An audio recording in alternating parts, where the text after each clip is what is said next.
नमस्ते, मेरा नाम है सनी। मैं अभी जनपद आजमगढ़ में हूँ। राकेश यादव, वही राकेश यादव जो रूस यूक्रेन युद्ध में फंसे थे, अभी फ़िलहाल अपने गृह जनपद यानी आजमगढ़ के अपने पैतृक घर पे उनकी वीडियो मैंने डाला हूँ। पहली वीडियो मैंने उस सिलसिले में बात की थी कैसे आप यहाँ से रूस यूक्रेन यानी रूस के लिए गए और आपको गार्ड की नौकरी के लिए जब आपको लिवा के जब एजेंट गया वहाँ पे, तो आपको वहाँ पे सैनिक यानी सोल्जर के रूप में यानी युद्ध में भेज दिया गया। उसके बाद फिर वो आप जब वहाँ पे चोटिल हुए तो फिर आप यहाँ यहाँ आए। तो दूसरी वीडियो जो मैंने पैसे के सिलसिले में बात किया है। अब तीसरी वीडियो ये जो आज जो जा रही है, जो शूट हो रही है, ये उनकी पत्नी से बात करूँगा, क्योंकि जब राकेश यादव यहाँ से रूस गए और युद्ध के लिए उनको भेज दिया गया, तो जब इनको पता चला ये बातें तो क्या मन में विचार था। क्योंकि उस समय जब राकेश यादव इनसे बता के गए थे कि मैं गार्ड की नौकरी करने जा रहा हूँ, बाहर एजेंट लिवा के जा रहा है, यानी विनोद के द्वारा लिवा के जा रहा है। तो जब उनको रूस में युद्ध के लिए भेज दिया जाता है सैनिक के रूप में रूस यूक्रेन के युद्ध में, तब उस समय जब इनको पता चलता है उनकी पत्नी को क्या कुछ मन में बीतता है और कैसे उस समय राकेश यादव के न रहने पे कैसे ये अपना जीवन यापन कर रही थी और कैसे अपना दिन बिता रही थी। क्योंकि रूस यूक्रेन युद्ध में बहुत सारे सैनिक की डेथ हो गई थी और हाल ही फिलहाल राकेश यादव के एक साथी थे, उनकी भी डेथ हो गई, जिनका नाम कन्हैया यादव बताया जा रहा है। और अभी राकेश यादव ही अपने घर पे आए हैं रूस यूक्रेन युद्ध से, और एक मऊ के शख्स हैं वो घर पे आए हैं। बाकी सब लोग जितने भी लोग थे राकेश यादव के साथ जो गए थे वहीं के वहीं फंसे, ना जाने जिंदा है कि उनकी डेथ हो गई है, अभी कोई पता नहीं चल रहा है। आइए उनसे पत्नी से बात करते हैं। क्या नाम पड़ेगा मैम आपका? मेरा नाम सुलेखा यादव है। राकेश यादव की आप पत्नी हैं? जी जी।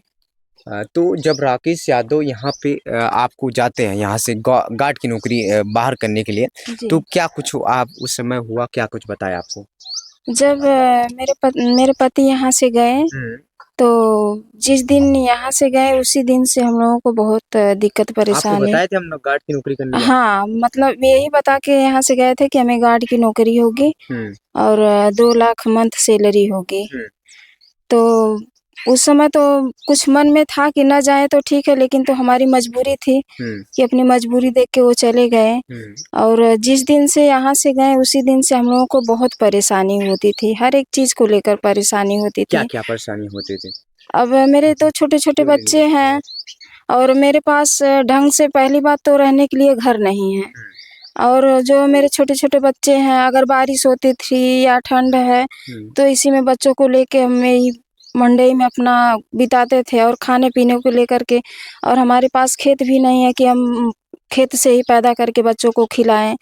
और एक इसीलिए वहाँ गए थे, तो जो भी इनकी सैलरी मिलती थी, एजेंट लोग ही निकाल लेते थे।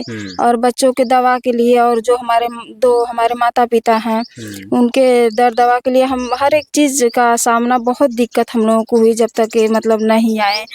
अब फिर वहाँ से जब आए तो इनके हाथ में चोट लगी थी, तो इनका इलाज भी करवाया गया। उसमें 60-70 हज़ार रुपए हमने लोन लेकर के ही और इधर-उधर से मदद लेकर के हम इनका ऑपरेशन करवाए हैं।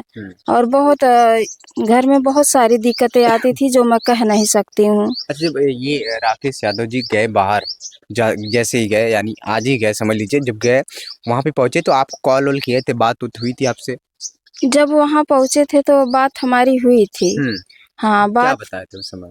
उस समय तो यही बताए थे कि अब हमें रशियन आर्मी में मतलब लोग ले जा रहे हैं। तो मैं बोली कि यहाँ से तो गार्ड की नौकरी बताया गया था और वहाँ ऐसे क्यों कर रहे हैं? तो ऐसे लोग लिवा के गए हैं कि शायद ये तो नहीं है क्लियर हमें पता है, लेकिन तो बता रही हूँ कि जैसे होता है ना कि वीज़ा-वूज़ा क्या होता है, उसका डेट 1 ही 2 दिन बचा था ताकि वापस ये लोग भी ना आ पाएँ। तो ऐसे लिवा के गए थे, अब वहाँ जाने के बाद ये भी फँस गए। तो फिर बोले कि चलिए ठीक है, अब इसी में करना ही होगा। तो आपको पता था वहाँ पे युद्ध चल रहा है? नहीं, ये सब तो हमें नहीं पता था। अगर पता होता तो शायद मैं नहीं जाने देती। नहीं, हमें कुछ भी नहीं पता था। अच्छा, कब गए थे आपके पति? मेरे पति यहाँ घर से 13 जनवरी जो 2024 में गए थे। अच्छा। हाँ, घर से निकले थे और वहाँ 16 जनवरी को मतलब वहाँ 17 जनवरी को रसिया में चले गए थे। अच्छा, जैसे रसिया में पहुँचे तो वैसे आपको कॉल करके बताए थे कि मैं आ गया हूँ? नहीं उस समय तो नहीं, शायद 1 दिन बाद हमसे बात हुई थी। हाँ। 1 दिन बाद मेरे पति से बात हुई थी कि मैं यहाँ रसिया में मैं पहुँच गया हूँ। और अब सोल्जर की वहाँ पे ट्रेनिंग दी जा रही थी इनको 15 दिन के लिए, हाँ, ये तो बताया था आपको बात? हाँ, 1 दिन बाद मतलब बताए कि हमारी 15 दिन की ट्रेनिंग होगी, तो इसमें ये भी नहीं मतलब था कि इन लोगों को वार में भेज दिया जाएगा। हुँ। इसमें ये बताया गया था कि मतलब यही बंकर-वंकर क्या गड्ढा हुँ, खुदाई-वुदाई हुँ। यही सब काम करना होगा आप हुँ। लोगों को और ले जाके मतलब वहाँ वार में ही मेन फ्रंट पे इन लोगों को लगा दिया गया। हुँ। हाँ, तो जब वार में राकेश यादव को लिवा के जाया जाता है, हाँ। तो आपको जब राकेश यादव बताते हैं, तो क्या उस समय आपके मन में आता है विचार? मेरे क्या मन में सोचते तो हैं? भैया बहुत तरह-तरह की बातें आती थी कि अब तो वहाँ चले गए हैं, क्या होगा, क्या नहीं होगा? 2 हमारे बच्चे हैं और परिवार हैं, कोई देखने वाला नहीं है हुँ। और बहुत अनेक प्रकार की भैया बात आती थी। इतनी खराब-खराब बात आती थी दिमाग में ना कि उल्टा ही सीधा दिमाग में चलता था, क्या होगा, क्या नहीं होगा? और यही मैं एक-एक दिन जब से गए थे, बस एक-एक दिन मैं गिनती थी कि 1 साल होगा तो इतने दिन में 1 दिन कम हो गया, 2 दिन कम हो गया, ऐसे-ऐसे मैं इंतज़ार इनका करती थी। अच्छा, युद्ध जानती थी आप? युद्ध क्या होता है? युद्ध में क्या हो कैसे होता है? ये सब जानती थी आप? नहीं 2 भैया देशों के बीच में जब युद्ध होता है। ये तो नहीं पता था भैया हमें कुछ भी नहीं। अच्छा, जब राकेश यादव से लगातार बातें होती थी आपसे? नहीं, बात तो जब वहाँ मेन फ्रंट पे चले गए तो हुँ। 11 दिन हमसे बात ही नहीं हुई। अच्छा, 11 दिन बातें नहीं हुई। नहीं, 11 दिन बात नहीं हो पाई तो सब लोग घर पे परेशान हो गए। मैं तो एकदम मेरी हालत ख़राब हो गई थी और जो कोई बताता था कि आप मतलब एम्बेसी में हाँ। एप्लीकेशन छोड़वाइए या विदेश मंत्रालय में या प्रधानमंत्री के यहाँ, मुख्यमंत्री के यहाँ या सांसद जिसके यहाँ हमें पता चलता था, हुँ। मैं तभी हिम्मत रख के अपने बच्चों को छोड़ के जाती थी और मेरे बच्चे भूखे-प्यासे कोई उतना देखने वाला नहीं है। हुँ। लेकिन तो फिर भी हमारे बच्चे कैसे-कैसे कष्ट काटे, बच्चे भी काटे, मैं भी काटी और सबसे ज़्यादा तो उनको कष्ट हुआ जो वहाँ जाके फँसे थे। अच्छा। एक-एक दाने के लिए वहाँ मर रहे थे कि हमारे यहाँ तो उतना सब लोग खिला देते हैं किसी ना किसी को, हुँ। गाय-भैंस को भी खिला देते थे। वहाँ की ऐसी स्थिति है कि आदमियों के खाने के लिए खाना नहीं सही से दिया जाता था। तो वहाँ पे क्या राकेश यादव क्या कुछ बताते थे जब वहाँ पे युद्ध में लड़ाई लड़ते थे सैनिक के रूप में, तो क्या कुछ बताते थे कि कैसे भोजन मिल रहा है, क्या-क्या मेरे साथ किया जा रहा है और क्या-क्या मेरे मुझे शस्त्र दिए जा रहे हैं, हथियार दिए जा रहे हैं चलाने के लिए, क्या कुछ उन्होंने बताया था आपसे? देखिए भैया हथियार के बारे में तो मैं नहीं बता सकती हूँ, उतना हमें पता नहीं है। जी। और बाकी खाने-पीने की बात आप कह रहे हैं तो उसमें जो है कि वही 250 ग्राम मछली मिलती थी, अच्छा, उसमें 6 लोगों को खाना था। यानी 250 ग्राम में 6 लोगों को 6 लोगों को खाना था, एक-एक चम्मच खा-खा के ये लोग अपना और जो हमारे यहाँ ₹20 का बॉटल मिलता है पानी का। हाँ, वही पानी का बॉटल ये लोग चाहे 1 महीने चलाएँ या 1 ही दिन चलाएँ। हुँ। यही खाने-पीने के इन लोगों को मिलता था और कुछ भी नहीं मिलता था खाने के लिए।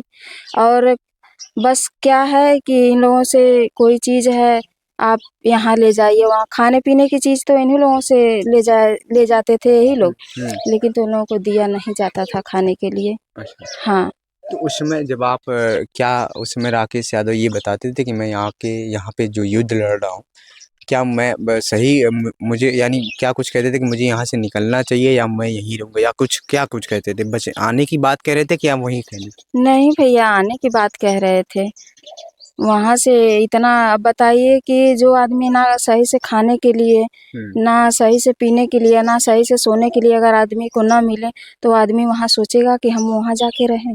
हुँ। वहाँ से तो ये भी परेशान थे कि हमें कैसे भी करके घर बुला लिया जाए हुँ। और मैं भी यहाँ से परेशान थी कि हमारे पति जितना जल्दी हो सके उतना जल्दी चले आएँ। हुँ। हाँ, तो कितनी राकेश यादव कितने दिन वहाँ पे व्यतीत किए थे? कितना समय व्यतीत किए? कितना दिन रूस में रहे? रूस में 8 महीने पूरा व्यतीत किए हैं, 9वें महीने में ये घर आए हैं। अच्छा, घर हाँ, वापस कैसे आए? घर वापस तो भैया देखिए जो क्योंकि अभी बहुत सारे लोग नहीं आए, हाँ, तो मैं हमेशा मेल करवाती थी। मेल करवाते। हाँ, किसके हमेशा द्वारा? जैसे एक हमारे दीदी का लड़का है तो उनसे मैं बोलती थी कि बाबू किस किस पे मेल करवाते थे? मैं मेल करवाती थी, एम्बेसी में करवाती थी, हाँ प्रधानमंत्री के यहाँ, मुख्यमंत्री के यहाँ, हम्म और विदेश मंत्रालय में हमेशा हमारा ईमेल जाता था। हम्म हाँ हम्म तो वहां से फिर जैसे जब आने वाले थे या आते आ रहे थे तो क्या कुछ वहां पे आपको फोन कॉल या कुछ ऐसा कुछ आपको पता चला कि राकेश यादव अब आ रहे हैं, मेरे पति आ रहे हैं? हाँ, बात हुई थी। कौन बात कराया था आपको? जैसे पति ही मेरे बात किए थे। हाँ, किस नंबर से बात की? तो मतलब जैसे वही होता है ना कि यार दोस्ती में किसी से मतलब, रूस में थे तभी बात हुई थी? हाँ रूस में थे तब क्या बात हुई बताया था थी। उन्होंने? तो यही हमारी बात हुई थी कि मतलब अब हम आ रहे हैं इंडिया। हम्म अब एम्बेसी मतलब फोन इनके यहाँ भी की थी, हमारे यहाँ भी। अच्छा। तो मतलब वहाँ पहले तो इनको वहाँ लिवाया जा, वहाँ एम्बेसी में गए। हम्म तो एम्बेसी से फिर इनको टिकट उकट बना के हम्म तो यहाँ इंडिया भेजा गया। और राकेश यादव जो चोटिल हुए उनके हाथ में चोट लगी है, वहाँ चोट लगी थी उस युद्ध के दौरान, तो उन्होंने क्या कुछ आपसे बताया था? नहीं, पहले तो नहीं बताए। पहले जब वहाँ मेन फ्रंट पे इनको ले जाया गया, हम्म तो वहाँ जाने के 1 हफ्ते नहीं, हाँ 1 हफ्ते बाद इनको चोट लग गई। जब हम्म चोट लगा तो इनको 3 से 4 दिन बंकर में ही रख दिए। अच्छा। उसी तरह मतलब खून से लथपथ पड़े थे, कोई देखने भी नहीं जाता था। हम्म तो हमसे तो भैया 11-12 दिन तक बात ही नहीं हो पाई। तो फिर चोट के बारे में कैसे पता चला आपको? चोट के बारे में भैया हमें पता चला कि जब वो वहाँ अस्पताल में आए, एडमिट हुए, तब हमें मतलब दूसरे दिन पता चला। पहले दिन तो मैसेज बस यही आया था। मैं कितना बार फ़ोन की थी, जब इनके पास मोबाइल रहे तब तो देखें। तो फिर जब यहाँ आए अस्पताल में तो मोबाइल साथ मिला तो देखें अपना। तो देखने के बाद तब यही मैसेज डाले थे कि हम ठीक हैं, परेशान मत होना। अच्छा बस यही मैसेज आया था। राकेश यादव से जब आपकी बातें होती थी, कैसे बात होती थी? व्हाट्सएप कॉल बात होती थी या जैसे फ़ोन नॉर्मल आता है वैसे बात होती थी या मैसेज के द्वारा बात होती थी? नहीं भैया, जैसे देखिए मैसेज से ही हम लोग बात करते थे, या मतलब फिर व्हाट्सएप कॉलिंग भी बात कर लेते थे। हाँ। अच्छा, वैसे कॉल आता था? जैसे कॉल नहीं, नॉर्मल लगता था? नहीं नॉर्मल कॉल नहीं, व्हाट्सएप ही कॉलिंग बात होती थी। हाँ, और मैसेज आता था, मैसेज हम लोग भेज के बात करते थे। जब नहीं कोई दिक्कत परेशानी रहती थी तो मतलब मैसेज ही डाल देते थे कि हम ठीक हैं, तो मैं भी यहाँ से मैसेज डाल देती थी। मैं भी ठीक हूँ। हाँ। अच्छा ठीक है, आपके पति राकेश जी अभी घर पे आ गए हैं। हुँ। इनकी जो और भी साथी थे, एक उनमें से एक इनकी साथी थी कन्हैया यादव, हाँ, उनकी हाँ। डेथ हो गई है, उनकी बॉडी आई आई थी दिसंबर में। हाँ, तो और भी बात साथी अभी वापस ही नहीं आए और आपके पति वापस आ गए। हाँ। तो क्या कुछ कहना है इसके बारे में आपका?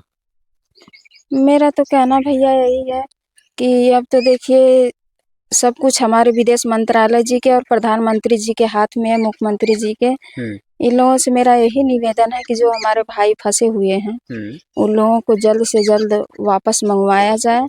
और जो ये भी बात एजेंट दुष्यंत, दुष्यंत। हाँ, दुष्यंत और सुमित दहिया करके हैं। हुँ, सुमित दहिया तिरपोलिया ऐसे करके उनका नाम है। हुँ, और बोला गया था कि अगर जैसे खुदा ना ख़ास्ता अगर आप लोगों के साथ किसी के साथ कोई दुर्घटना हो गई, हुँ, तो आप लोगों को 1 करोड़ रुपए दिया जाएगा। हुँ, ये मतलब दुष्यंत बोले थे। हुँ, दुष्यंत सुमित दोनों बोले थे। हुँ, और इनका जो है कि कन्हैया यादव जी का और सुनील यादव जी हैं, हुँ। उनका डेथ हो गया है, लेकिन तो अभी कुछ पता नहीं चल रहा कहाँ कैसे क्या हो रहा है, क्या नहीं हो रहा है। कोई मुआवज़ा, कोई मतलब कुछ भी नहीं मिला है वहाँ अच्छा से। ठीक, आपने पैसे की बात की, मुझे एक चीज़ याद आ गया। जब राकेश यादव के खाते में 30 बहुत सारे पैसे आए, 30 लाख, 7 लाख, हाँ। तो उनमें से क्या कुछ आपको पैसा कुछ मिला था? क्योंकि राकेश यादव के खाते में पैसा आया है और क्या कुछ आपको उसमें कितना पैसा मिला था? क्या कुछ? बस भैया वही जो हमारे पति बताए हैं ना हुँ, कितना पैसा मिला है, वही 40,000 रुपए से ऊपर 1 रुपए नहीं मिला हम लोगों को। बाकी पैसे कहाँ गए? बाकी पैसा दुष्यंत और सुमित के पास है, वही लोग निकाल के भैया अपना यूज़ कर रहे हैं, और हम लोगों को कोई पैसा नहीं मिला है। क्या उसका कुछ आपने कंप्लेन करवाया था? नहीं देखिए, अभी तो कंप्लेन नहीं करवाएँ, इसलिए नहीं करवाएँ क्योंकि हमारे भाई फँसे हुए हैं वहाँ पे। हुँ, तो इसलिए हम कंप्लेन नहीं करवाएँ कि शायद हमारे कंप्लेन से उन लोगों को दिक्कत हो जाएगी। तो इसीलिए भैया हम तो अभी कंप्लेन नहीं किए हैं। अब अगर वो लोग नहीं देना चाहते हैं तो कंप्लेन तो हमें करना ही पड़ेगा, क्योंकि हमारे पति को ये ऐसे चोट लगी है कि मतलब अब वो कुछ कर भी नहीं सकते वजन काम। हमारे पास छोटे छोटे बच्चे हैं, घर की स्थिति खराब क्या है। लगता है पैसे मिल जाएंगे, एजेंट पैसे देंगे आपको? देखिए भैया, अब ऐसे तो ये लोग नहीं देने वाले हैं, और जब तक हमारे प्रधानमंत्री जी, विदेश मंत्रालय और मुख्यमंत्री या सीबीआई जांच ना होगी तब तक ये लोग पैसा नहीं देने वाले हैं। हाँ, मैं तो बस सीबीआई की मांग हमेशा करती हूँ और करती रहूंगी जब तक हमारा हक ना मिले। हाँ, हमारा हक सीबीआई और विदेश मंत्रालय, प्रधानमंत्री जी, मुख्यमंत्री जी, ये लोग हमारा दिलवा दें। अच्छा, इस सब पीछे ये सब इतने सारी घटनाएं जो हुई हैं, यहाँ से गार्ड की नौकरी पे के नाम पे लेके जाना, फिर वहाँ पे सैनिक के रूप में भर्ती कर देना, हाँ। फिर वहाँ पे युद्ध में लड़ाई लड़ाना, तो इन सब के पीछे क्या आप समझती हैं? इस सब के पीछे भैया मैं यही समझती हूँ, एक साजिश, यहाँ के जो एजेंट लोग हैं एक साजिश करके लिवा जाते हैं। और दुष्यंत को और सुमित को ये तो पता, हमें यही, मैं सोचती हूँ कि यही वो लोग सोच करके लिवा गए थे कि इन लोगों को लिवा जाके हम उसी में फंसा दें, कोई तो वापस आएगा नहीं, जो पैसा होगा वो हमारा ही होगा। अच्छा, पैसे के चक्कर में हाँ, पैसे के ही चक्कर में उन्होंने ऐसा किया है सबके साथ। हाँ, ठीक है, मेरे साथ अभी खास बातचीत करने के लिए राकेश यादव की धर्मपत्नी थी, वही राकेश यादव। मैं बार बार इसलिए जिक्र कर रहा हूँ क्योंकि बड़े वायरल चल रहे हैं, और उसके बाद ये जो मैटर है बहुत वायरल चल रहा है। क्योंकि उनको यहाँ पे आजमगढ़ के बहुत सारे लोग हैं, उनको गार्ड की नौकरी के नाम पे रूस यूक्रेन के युद्ध में भेज दिया जाता है। और ये जो आप छप्पर देख रहे हैं, ये यही राकेश यादव का इतना सा घर है, इतना सही घर है। बरसात के समय में यहाँ बड़ी स्थिति गड़बड़ है। ये छत के ऊपर बना है, क्योंकि ये जो छत है उसके नीचे जो घर है ये सब क्या कहते हैं, कई पट्टीदारों में है, इसलिए ये दूसरे लोगों का है। इसलिए ये छत के ऊपर अपना जो भी छप्पड़ है उसके ऊपर पतरा रखे, जो भी है ये बोले हैं कि मतलब जब तक आपको नहीं कहीं जगह मिल रही है तो आप सहमति से रह ले रही हैं, बस यही बात है। और कोई मतलब हमें दिया नहीं है भैया। हाँ, कोई दिया नहीं, बस हमारा यही घर है। अंदर से भी दिखा दीजिए, इसी में हम लोग सोना खाना सब चीज यही हम लोगों का है। इसमें कोई बहाना करने की बात नहीं है, जो भी है सामने है। ठीक है, ये कुछ घर की स्थिति आपने देखा, ये छत के ऊपर बनाया गया है, और ये जिनका छत है उनकी सहमति के द्वारा बनाया गया है। इनकी सहमति के द्वारा ये लोग इस पे रह रहे हैं, कह रहे हैं कि जब तक आपको कहीं मिल नहीं जा रहा है जगह, तब तक आप लोग यहाँ पे रह सकते हैं। फिलहाल क्या कुछ कहना आपका इस साजिश के पीछे, जो गार्ड की नौकरी के नाम पे उन्हें रूस यूक्रेन युद्ध में भेज दिया जाता है? कमेंट बॉक्स में जरूर बताएगा। अभी मेरे साथ उनकी राकेश यादव की धर्मपत्नी थी। मैं आपका सनी, जनपद आजमगढ़ से, धन्यवाद।